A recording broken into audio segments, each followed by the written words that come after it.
Yes, purihin po ang Diyos na buhay.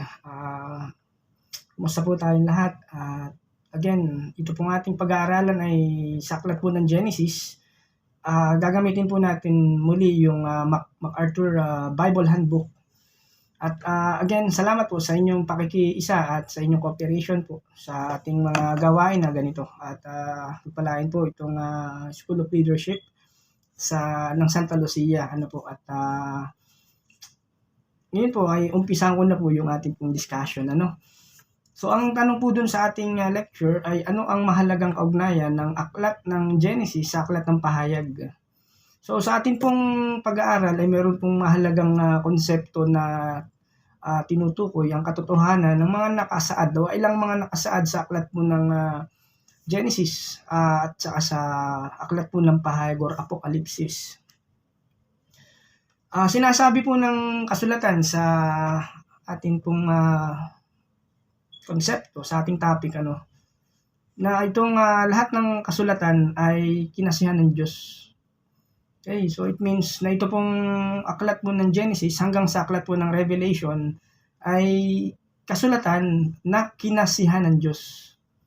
Okay, so ang author po ng aklat na ito ay walang iba po kundi ang ating Panginoon. So gumamit po siya ng mga propeta kagaya ni Moses o kagaya po ng ibang mga manunulat ng sumulat ng Biblia sa iba't ibang mga aklat.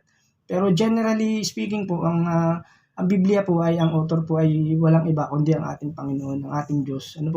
Kaya sinabi niya ang lahat ng kasulatan ay kinasihan ng Diyos. At simula pa man noon ay ang Diyos po ay meron ng plano. Sa simula't simula, yung plano na po na yun ay talagang nakalagay sa aklat po ng Genesis, yung mga plano po na yun. At then, yung fulfillment ng plano na yun is nagkaroon naman ng katuparan sa aklat po ng Revelation o ng Pahayag. Kaya tinitingnan po natin kung paano po nagkaroon ng complement yung bawat isang aklat na ito, yung unang aklat at yung panghuling aklat po sa Biblia. So once again, yung pong Genesis, doon po nagsimula ang lahat, sa Bible, Then ito pong Revelation ay kung paano po nagtapos. Then sa simula ng verse ng Genesis, sabi po ng Genesis chapter 1 verse 1, in the beginning, God created the heavens and the earth. Yun po yung paglikha po ng langit at lupa. So doon po pinahayag ng katotohanan na ito sa aklat po ng Genesis, yung creation of heaven and earth. Pero pagdating po sa Revelation, meron pong tinatawag po na new creation and new heavens, of a new heavens and new earth. Okay? Now, sa Pahayag chapter 21 verse 1, sabi po doon, pagkatapos ito nakita ko ang isang bagong langit at isang bagong lupa. Wala na ang dating langit at lupa, wala na rin ang dagat. Alright?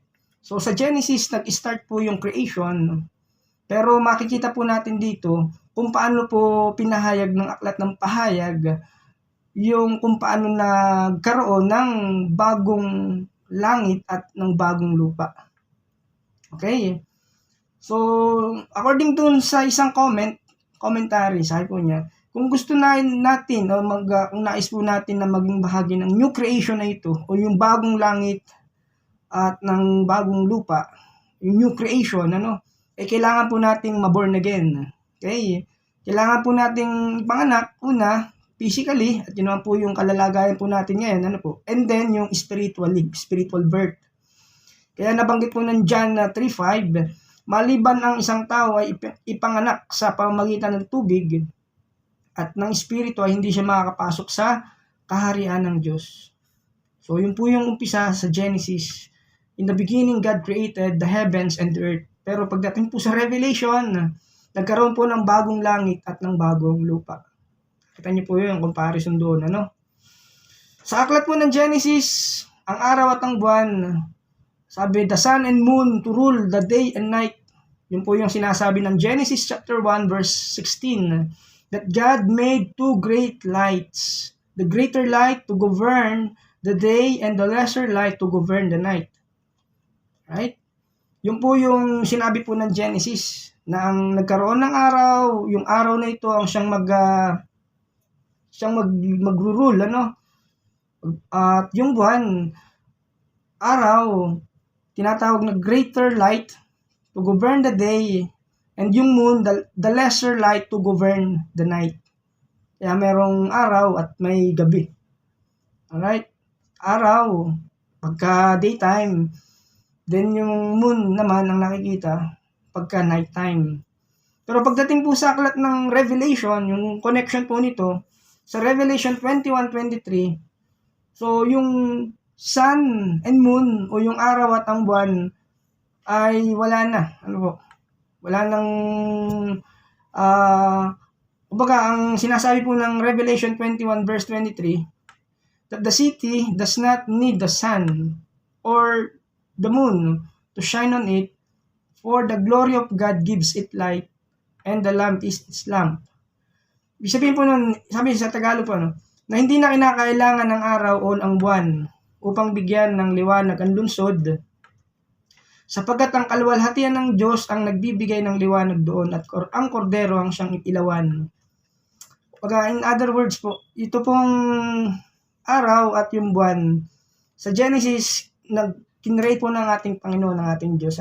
Pero po sa pagdating po sa aklat po ng pahayag o ng Revelation, hindi na po kailangan ng araw at ng buwan. Sapagkat mismo ang sinasabi, ang magbibigay ng liwanag dito, o yung kaluwalhatian ng Diyos, ang siyang nagbibigay ng liwanag doon. Okay? So, ganun po yung hambing po ng dalawa o yung connection po ng dalawa. Makita po yung link po dun sa dalawang aklat na ito. So, itong liwanag na nanggagaling sa araw, okay, it pictures the glory of the Lord. And then, yung light na nare-receive ng moon mula sa sun, okay, na siya namang nire-reflect nito para makita siya, it's like na kino-compare po naman ito sa church. Okay, you get the point po doon, kaya naman sinabi ng Daniel chapter 12 verse 3, ang marurunong na pinuno ay magniningning na gaya ng liwanag sa langit, at ang mga umaakay sa marami sa pagiging matuwid ay sisikat na parang bituin magpakailanman. Ito po yung church. Ano po? Nakita niyo po yung illustration. Alright? Then, another connection naman ito ng Genesis sa Revelation. Yung tree of life in the midst of the garden. Okay? Sa aklat ng Genesis, ano po yun? Yung punong kahoy na nagbibigay ng buhay ay na makikita doon, matatagpuan sa gitna ng Garden of Eden o Sardin. Makikita po natin sa Genesis chapter 2 verse 9, and the Lord God made all kinds of trees grow in the middle of the garden, was the tree of life. Okay, tree of life. Yung punong kahoy na nagbibigay ng buhay ay mismo makikita po sa Garden of Eden, sa gitna po niyan. Pero pagdating po sa aklat ng pahayag, ito naman po yung kaugnay na verse na ating binanggit po doon. Sa 22 verse 2 ng pahayag, sa magkabilang panig ng ilog ay ang punong kahoy na nagbibigay buhay. Okay? Ito ay namumunga ng 12 uri ng bunga, isang uri sa bawat buwan, na nakapagpapagaling sa sakit ng mga tao ang mga dahon nito. Ito po binanggit sa Revelation chapter 22 verse 2. Alright. So, ganun po yung comparison niya. Then, ito pa po. Itong river flowing out of Eden, pagdating po sa Genesis chapter 2 verse 10, so umaagos noon mula sa Eden, ang isang ilog na dumidilig sa isang sa halamanan. Paglabas doon, ito'y nahahati sa 4 na sanga. So yung river watering the garden flowed from Eden. Okay? Pero pagdating po sa Revelation, ay ito, 22 verse 1 ng aklat ng pahayag, pinakita rin sa akin ng anghel ang ilog ng tubig na nagbibigay buhay. Ang tubig nito na sinlinaw ng kristal ay bumubukal mula sa trono ng Diyos at ng Kordero. So doon po nanggagaling po yung tubig na sinlinaw ng kristal. Alright? Another one is itong binanggit po sa Genesis chapter 2 verse 12 about the gold, yung bdellium, yung onyx stone. Ito po yung mga mahalagang bato. Sa Genesis chapter 2 verse 12, again from the book of Genesis, the gold of the land is good. Aromatic resin and onyx are also there. Nalantay ang ginto roon at marami ring bedelyo at batong onyse. Ito po yung mga stone, mga precious stone. Pero pagdating po sa aklat ng pahayag o ng Revelation, na lahat ng uri po ng mamahaling bato ay makikita po sa bagong Jerusalem o sa New Jerusalem. Doon po sa verse na Revelation or pahayag chapter 21 verse 18. Basahin ko po Batong jasper o hasper, ang pader at ang lunsod ay ang lantay na ginto. Kumikinang na parang kristal. Ang saligan ng pader ay puno ng lahat ng uri ng mahaling bato. Jasper ang una, sapphire ang ikalawa, chalcedonia ang ikatlo, esmeralda ang ikaapat. Sa 20, onyse ang ikalima, cornalina ang ika-6, chrysolito ang ikapito, berilo ang ikawalo, topaz ang ika-9, chrysopraso ang ika-10, jacinto ang ika-11, at amatista ang ika-12. Sa 21, perlas ang 12 pinto, bawat pinto ay yari sa isang perlas. Purong ginto ang lansangan ng lunsod at kumikinang na parang kristal. Okay, so bagamat doon po sa aklat po ng Genesis, kumbaga pinakita po doon ng ating Panginoon sa pamamagitan po ng Genesis 2:12, yung kasaganaan po pagdating po sa ginto, sa ibang mga mahalagang bato. Pero pagdating po sa aklat ng Revelation ay hindi po talaga pwede nating ialis yung sa isip natin yung saganang kaloob ng Diyos na ito. Yung masaganang ginto at mahalagang bato. Kapag tiningnan natin itong bagay na ito, ay makikita, itong mga dalisay na ginto na ito ng bagong Jerusalem ay talagang magniningning at magpapakita at makipakita ng Diyos ang kalwalhatian niya. Okay? So, ilan pa po sa mga kaugnayan ng aklat ng Genesis sa aklat po ng Revelation. Alright. Ay, ito naman po Alright. So, ito pong garden, naging accessible po ito sa liar. Sa Genesis 3:1, yung liar ay si Satan. Baga, accessible yung Garden of Eden kay Satan. Pag tinignan po natin yung Genesis 3:1, now that the serpent said to woman, did God really say, you must not eat from any tree in the garden? Sa Tagalog po ay, ito po pagka tinignan po natin, bubuin ko po ang ahas ang pinakatuso sa lahat ng hayop na nilikha ng Panginoong Yahweh. Isang araw, tinanong nito ang babae, ito po yung ginawa niya tricks, Totoo bang sinabi ng Diyos na huwag kayong kakain ng anumang bungang kahoy sa halamanan? So ano pong nakita natin po doon, yung garden naging accessible po kay Satan, na isang ama ng sinungaling o ng mga sinungaling. Pagdating po sa aklat po ng Revelation, particularly sa Revelation 21:27, na itong City of Jerusalem, yung New City, ay wala na po sa mga sinungaling. Hindi na po ito accessible para sa kanila, sa lahat ng sinungaling at sa lahat ng mga marumi.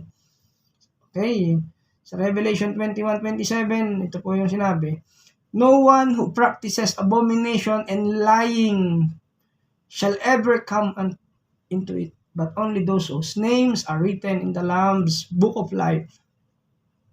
Ngunit hindi makakapasok doon ang anumang bagay na marumi, ni ang mga gumagawa ng kasuklam-suklam, ni ang mga sinungaling, ang mga tao lamang na nakasulat ng pangalan ay nakasulat sa aklat ng buhay, na iniingatan ng kordero ang makakapasok sa lungsod. Kaya pagdating po sa Revelation, sa pahayag, wala na pong mga sinungaling, wala na po yung marurumi.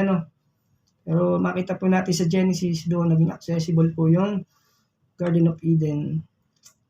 Okay, particularly dun kay Satan. Alright, then sa aklat po ng Genesis, that God walking with His people face to face. Kasama po ng mga unang nating magulang, Eva at si Adan, na ang Diyos mismo ay lumalakad, kasama ng tao, kasama nila. Sa Genesis 3:8, nang dapit hapon na narinig nilang, ito po yung term, naglalakad sa halamanan ang Panginoong Yahweh. Okay? Kaya't nagtago sila sa mga puno.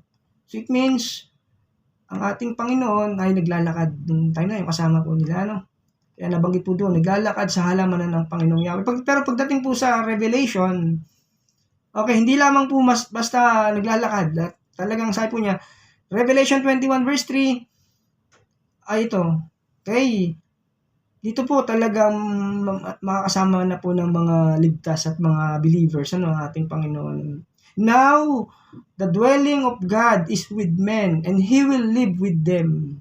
Kasama ng mga believers, ng mga ligtas, ang ating Panginoon. Na narinig ko, sabi ni John the Beloved, narinig ko ang isang malakas na tinig mula sa trono.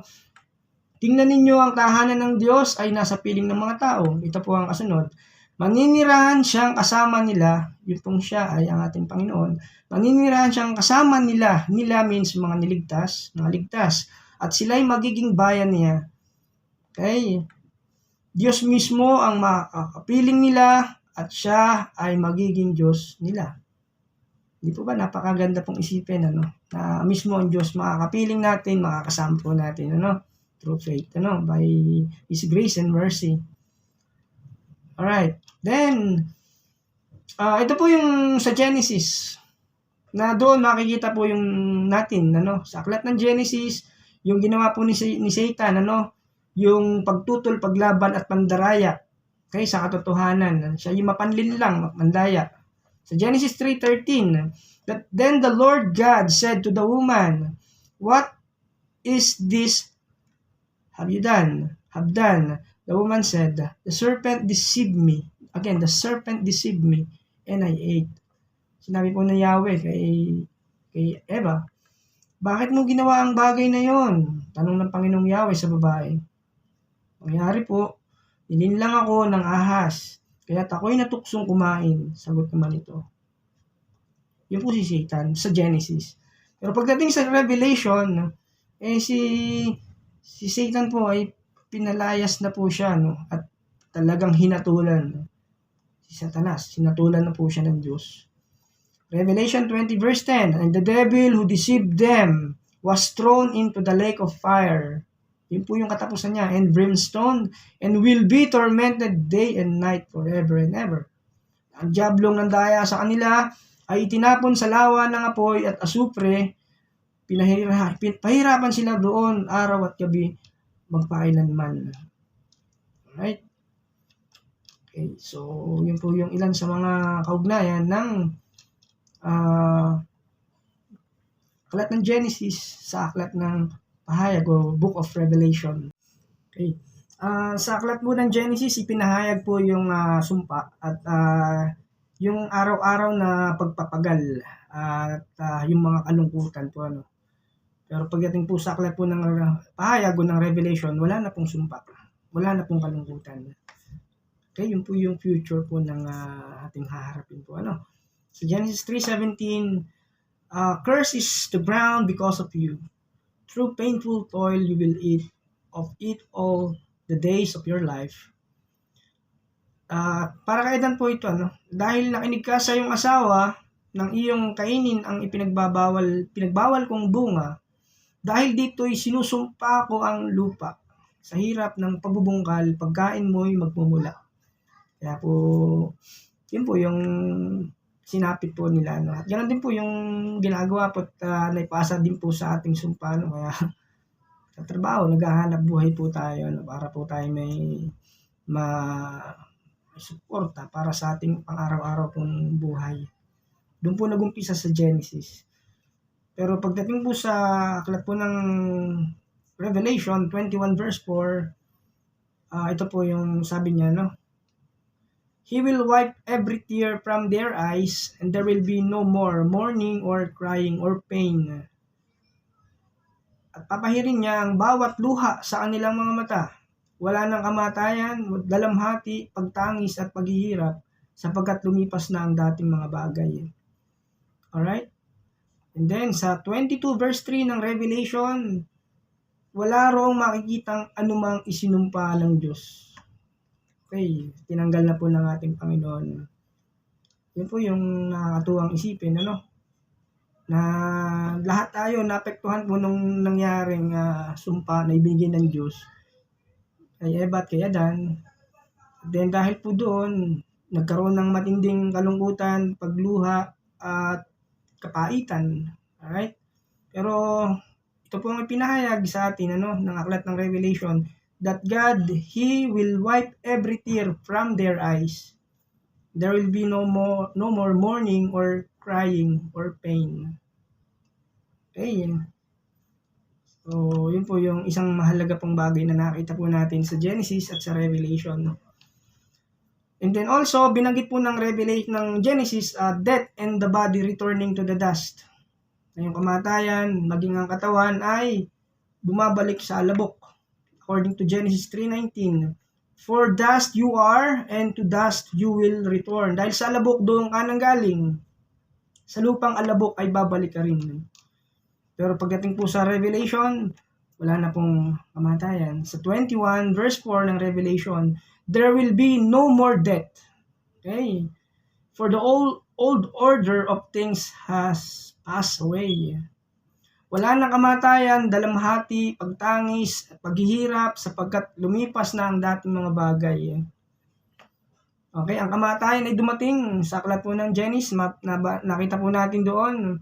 Pero pagdating po sa aklat ng Revelation, wala na pong kamatayan. Okay. Sa Genesis, aklat po ng Genesis, doon po ang si Adan,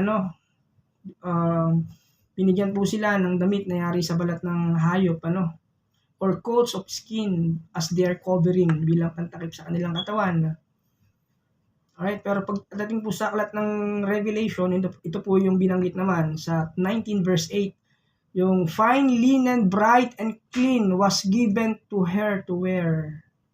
Okay, binihisan siya ng malinis at puting lino. Ang lino ang mabubuting gawa ng mga hinirang ng Diyos. Okay? Yung pong mga matuwid, yung pong mga niligtas ng Diyos. Yung pong puting lino, according dun sa Revelation 19 verse 8, ang lino ay ang mabubuting gawa ng mga hinirang ng Diyos o yung mga righteous acts na sinasabi of the saints. Tayo po mga believers na niligtas. Ito po yung righteous acts of the saints. Okay, yung lino po na binabanggit po doon. But then yun po yung makita natin po sa aklat po ng Revelation. So ito pong covering na ito, based po sa study, is the ultimate covering, an eternal covering of righteousness. Yun po yung resulta na binigay ng Diyos, isusuot sa mga mananampalataya bilang outward manifestation ng inward virtue po natin. Kaya importante po yun, yung paggawa po ng mga righteous deeds, righteous acts, matuwid na gawa para sa kapwa po natin, para sa kapurihan po ng Diyos. Okay.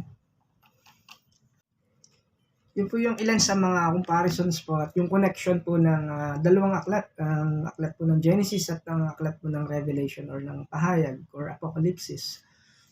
Na sa mundo natin ngayon, kung titingnan po natin, napakarami pong mga bagay, mga hindi mabuti, mga kaguluhan na hindi po kanais-nais po sa ating pandinig o sa ating mga mata.